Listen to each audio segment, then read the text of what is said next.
Baik, waktu berikutnya akan saya berikan kepada Dr. Yusuf, karena memang Dr. Yusuf ini membuat disertasinya sangat berkaitan dengan tema yang kita sampaikan dari malam ini atau kita bahas malam ini, yaitu adalah mengenai mutu layanan rumah sakit. Memang sudah cukup capable ya, Dok, mutu layanan rumah sakit kita sebenarnya, sehingga orang juga tidak perlu sampai ke luar negeri, bisa menghabiskan uangnya berobatnya di tanah air aja. Iya, jadi kebetulan saya punya disertasi bagaimana pelayanan total quality management di rumah sakit di Indonesia. Dan disertasi itu sudah beberapa tahun yang lalu ya, tapi kata kuncinya adalah kesuksesan suatu rumah sakit apabila tampilan, kehandalan, ketanggapan dari tenaga medis, dan juga seperti tadi dikatakan, keyakinan. Artinya semua orang datang yakin kalau berobat sembuh. Nah itu yang harus kita pikirkan. Yang berikut lagi adalah empati. Yang sangat menarik di Indonesia ini, kadang-kadang empati itu menjadi bagian yang kurang diperhatikan oleh tenaga medis, baik dokter maupun perawat. Nah ini hal-hal yang paling penting. Nah kalau kita melihat perbandingan dengan luar negeri, saya melihat bahwa penduduk mereka memang tidak terlalu banyak. Akibatnya mereka cukup bisa melayani pasien dengan baik ya. Jadi kalau seorang pasien dioperasi di sana, dokternya bisa nungguin dan bisa menceritakan, mereview hasil operasinya. Itu kelebihannya. Nah, di satu sisi saya sepakat sekali dengan Presiden yang menyatakan karena penduduk kita besar, maka kita perlu sekali dokter spesialis. Oleh karena itu, dipermudahkanlah pendidikan dokter spesialis di Indonesia agar tercukup dokter-dokter di seluruh Indonesia. Dan kata kunci yang berikut adalah ketika seorang mau masuk ke kedokteran, mau masuk ke dokter spesialisasi suatu pendidikan, dia jangan dipersulit dengan harus ada surat rekomendasi dari Profesor A, Profesor B, Profesor C. Nah, bersyukur kalau hari ini memang Universitas Indonesia sudah tidak meminta lagi surat rekomendasi. Artinya, semua orang bisa masuk untuk sekolah tanpa perlu bersusah-susah untuk meminta rekomendasi. Nah, kalau spesialis itu banyak dan dokter akan bertambah banyak, maka saya rasa ketersediaan dokter di mana-mana dengan kualitas yang cukup baik akan terpenuhi. Itu akan menurunkan jumlah animo orang untuk keluar negeri. Baik, Dokter Fajri sependapat kalau memang masalahnya salah satunya adalah jumlah dokter spesialis yang kurang, salah satu cara yang ditawarkan oleh Dr. Yusuf seperti itu. Dokter juga merasakan harus rekomendasi dan sebagainya. Kalau itu masalah pemerataan, saya juga sekolah, jadi saya tahu perjuangannya sekolah. Cuman kalau saya lebih kepada persepsi dan pemerataan, isunya pemerataan di sini. Tapi yang perlu difahami bahwa satu, kualitas kita nggak kalah. Apa yang guideline nih, pedoman yang baru keluar di Amerika, di Inggris, di dunia, saya bisa baca kok 5 menit kemudian dan bisa kita terapkan di Indonesia. Walaupun memang tidak sepenuhnya bisa kita terapkan. Ada beberapa keterbatasan. Namun saya bisa bilang hampir sebagian besar kasus yang sering terjadi di Indonesia itu bisa ditangani. Ya, maksudnya yang ya di sini bisa, di sana bisa gitu. Mungkin yang advance, yang transplant aneh-aneh gitu ya, obat-obat yang baru-baru benar keluar. Dan mungkin itu kita nggak punya, tapi sisanya kita bisa. Jadi memang sesuai seperti kata Dr. Yusuf bahwa kata kuncinya dua, yaitu masalah keyakinan, masalah empati, masalah persepsi saja sebenarnya, cara pandang. Yes, masalah persepsi saja gitu. Karena banyak juga orang yang operasinya di Eropa, operasinya di Amerika, ujungnya juga kontrolnya di Indonesia gitu.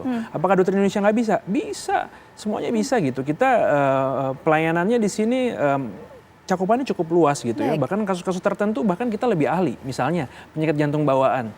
Ada beberapa penyakit yang di luar itu jarang, di Indonesia masih sering.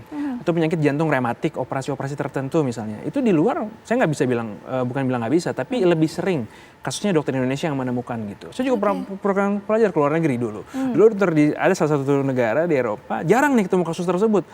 Justru ada mahasiswa yang dari Asia yang ngasih tahu ini kayaknya arahnya ke sini nih. Karena prevalensinya atau angkanya lebih tinggi di Indonesia atau di negara-negara berkembang sehingga lebih pintar untuk menemukan diagnosisnya. Contohnya begitu ya, nggak semua kasus, misalnya TBC atau kasus tertentu gitu. Jadi semua ada plus minusnya gitu. Baik. Salah satu hal juga yang ditekankan oleh Dr. Fajri, Dr. Syahril adalah masalah pemerataan. Sehingga kemudian rumah sakit yang punya fasilitas lengkap tidak hanya terpusat di Jakarta saja, tapi juga di berbagai kota besar di provinsi-provinsi lainnya. Nanti mungkin bisa dijelaskan oleh Dr. Syahril mengenai hal ini. Kami akan segera kembali saat lagi. Kembali di segmen terakhir ini waktunya juga cukup singkat, jadi mungkin kami akan persilakan kepada para narasumber untuk bisa memberikan kalimat penutup yang singkat. Dari Dr. Syahril terlebih dahulu, silakan dokter. Jadi fakta di lapangan kita melihat adanya suatu kenaikan kunjungan ke luar negeri dan bahkan 2 juta per tahun 2022 yang disampaikan oleh Pak Jokowi menurut kami ada 2 faktor ya yang menyebabkan hal ini, yaitu satu layanan, bagaimana dokter, spesialis, subspesialis membuat suatu produk layanan yang memang diminati oleh masyarakat dan harapan masyarakat. Yang kedua, tidak kalah penting, seperti yang disampaikan oleh Dr. Fajri maupun Dr. Yusuf tadi, bahwasanya customer service ya, layanan yang memberikan kemudahan, kecepatan, dan kejelasan. Dan terakhir, kalau tadi disampaikan, bagaimana kita akan memberikan kelengkapan dokter-dokter, memperbanyak dokter-dokter dengan peralatannya di rumah sakit yang ada di perbatasan, termasuk mendirikan rumah sakit yang ada di Kepulauan Riau, kita akan mendirikan. Dan terakhir, tentu saja ini adalah suatu persaingan, ya, persaingan bisnis juga, di mana kita harus memberikan jaminan sebetulnya kepada customer kita, baik dalam negeri ini, maupun nanti kita suatu saat berharap orang-orang luar negeri juga berobat ke Indonesia, yaitu jaminan kejelasan informasi, yang kedua jaminan kejelasan layanan itu sendiri, dan terakhir adalah jaminan kesembuhan. Dan inilah sebetulnya yang diharapkan oleh masyarakat, kejelasan-kejelasan ini sehingga mereka memilih ya layanan yang memang membuat dia tenang dan bisa berhitung, termasuk kejelasan dalam pembiayaan. Apalagi asuransi di pihak lain atau asuransi swasta sangat mendukung kegiatan ini, sehingga bagaimana kerjasama dengan asuransi harus kita tingkatkan untuk memberikan jaminan kepada masyarakat Indonesia yang tadi berobat di luar, kita kembalikan ke Indonesia. Baik, Dr. Syahril. Dr. Yusuf, selanjutnya singkat saja, dokter. Oke, kalau saya selalu rumah sakit harus menjaga tampilan, kehandalan, dan ketanggapannya, dan memberi pelayanan yang meyakinkan, menjamin pasien sembuh, dan juga sangat harus berempati pada pasien. Dari satu sisi, pemerintah, terutama Fakultas Kedokteran, juga membuka selebar-lebarnya agar makin banyak dokter spesialis yang bisa diterima sehingga dapat melayani masyarakat di Indonesia. Baik, terakhir Dr. Fajri, singkat juga, Dok. Menurut saya nomor satu, kita harus improvement. Jadi nadanya positif dari Pak Jokowi, kita juga harus menyambutnya dengan hal yang positif.